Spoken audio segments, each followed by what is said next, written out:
being able to take over the block and being able to own a piece of real estate is, to be quite frankly, rights we didn't always have, right? So now that we have those, let's exercise those rights, and let's buy real estate, and that's something to pass on, right? A lot of wealth is passed on, from generation to generation.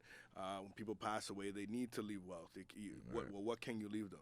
So this is something beyond the knowledge on how to make money. They can leave them real estate, whether it's a house or the money's in a house, those assets to carry on their legacy. So you're not working for the 40 or 50 years and can't even retire. And then you can't retire, right? You see the greeters at Walmart, or you see whatever the case would be. You don't want to work 40 or 50 years, and you don't own the space you're in. You don't have an investment that you can pass on. So that's what I think is important about Niagara. I think it's a public service, because at the end of the day, at 1,000 or 1,100 square feet, it's very unaffordable for a lot of people in our cohort, or Daniel's really. I'm a little bit older, but it's hard to get financing.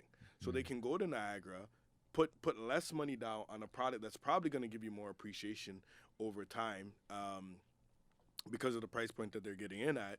And then when it's time for them maybe buy a house for their family and themselves, they can sell that property in Niagara and take those money and then put it in a property in the GTA, right? So when they move out of their parents' house or whatever the case may be, rather than saying, well, you know what, I can't afford anything in Toronto, so I'm going to sit on the sideline and try to save my money into. I tell you, listen, you can't outsave appreciation. I know people that's been trying to save $10,000 for the last 10 years. Yeah, they're still trying to save.